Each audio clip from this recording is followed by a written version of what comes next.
ये फिरका जिसका आगाज हुआ था एक सियासी नुक्ते नजर से।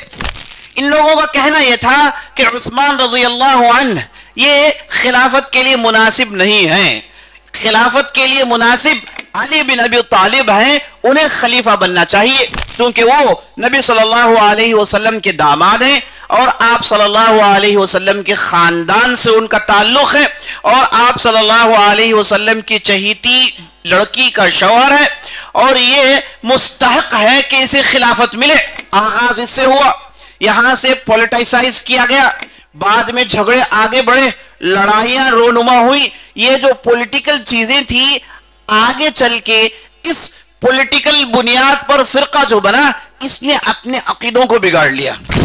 इसके अंदर गुस्सा और इसके अंदर मुखालफत, इंतकाम का जज्बा भड़कने लगा। इन्होंने सिर्फ दीन का हिस्सा इसी को समझा कि अहलुस सुन्नह वल जमा की मुखालफत करें। और उस जमाने में जब ये सर उठा रहे थे तो उस वक्त के खुलफा, खास तौर पर बनी उमैया के खुलफा, जिन्हें ये समझ में आई कि ये लोग हमारी हुकूमत के लिए त्रट हैं, तो कोई भी सियासी सरदार, कोई भी सियासी लीडर जो होता है वो अपने सियासी मुखालिफिन को पनपने नहीं देता। खास तौर पर जिसके पास खिलाफत हो, जिसके पास ताकत हो, तो वो अपने ताकत के जरिए से मुखालिफिन की आवाज को दबाने की कोशिश करता है। जब इन्हें दबाया गया तो ये और भड़के और उसके बाद इन्होंने एक नया एंगल दे दिया कि देखो अहले बैत को दबाने की कोशिश की जा रही है।